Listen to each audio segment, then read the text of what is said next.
That Africa has come of age is indeed true. A continent of 54 countries, most of which attained political independence in the 1960s and 70s. With its estimated 1.4 billion people, almost 18% of the global figures, the African continent has at multilateral levels made efforts to hold its own on the global stage. Even as the continent pushes for a reform of the United Nations and its Security Council, to ensure that 2 African countries attain permanent member status, the manner in which not a few of the continent's leaders have handled issues of governance on the home front continues to be a talking point. From military governments running no fewer than 6 countries, Guinea, Mali, Burkina Faso, Niger Republic, Gabon and Sudan, to wars in the same Sudan, as well as in the Eastern Democratic Republic of Congo, and the jihadist terrorist activities across the Sahel belt, it's been a tough one.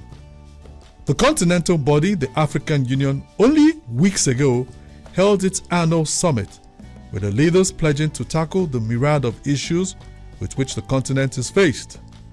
The sub-regional entities such as ECOWAS, SADC, COMESA and others have also been making tremendous efforts to meet the aspirations of the peoples of these regions in thematic areas such as sustainable development, even as the entrenchment of real democratic values continues to be a minus in not a few countries with sit-tight leaders in place. The contestation for land, its resources and management by state and non-state actors, and the impact of climate change on Africa has also been topical. At the last COP28 held in Dubai, what did the continent come away with? Adaptation is at the heart of Africa's climate action, while the more inclusive framework of the global goal on adaptation established at that same event marks substantial advancement. African parties pointed to the low ambitions and lack of decisions on the means of implementation. The United Nations Environmental Programme, the UNEP Adaptation Finance Gap Report for 2023, show an alarming shortfall of 194 to 366 billion annually, which poses a big hurdle in translating plans to concrete actions and investment opportunities. This leaves African countries that are most vulnerable to climate change at an unprecedented risk. Without fair and equitable access to finance, the continent will not act effectively. The agreement on the first day of the COP28 to set the Loss and Damage Fund in motion with $792 million in pledges was welcomed by developing countries, especially those in Africa that bear the brunt of climate change. The continent has experienced extreme weather events ranging from floods to droughts and heat waves, leaving a trail of destruction and fatalities.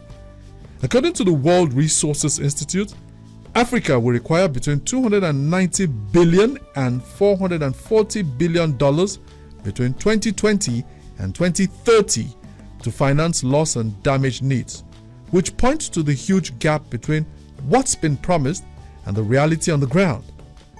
The report by that body remains on the Loss and Damage Fund to establish its 26-member board, and the evaluation scheduled for 2027 will show progress towards this initiative. Africa is set to require up to $250 billion annually until 2030 to respond effectively to climate change. The continent has around 40% of it aged between 15 and younger. By 2030, young Africans are expected to make up 42% of the world's youth and will account for 75% of those under age 35 in Africa. Not a few of them seek to leave the continent, even through illegal routes, and end up being trafficked.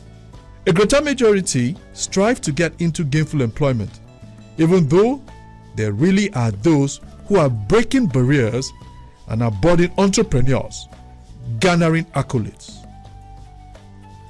With the world a global village due to the advancement in technology, Africa must leverage on it as a tool for development.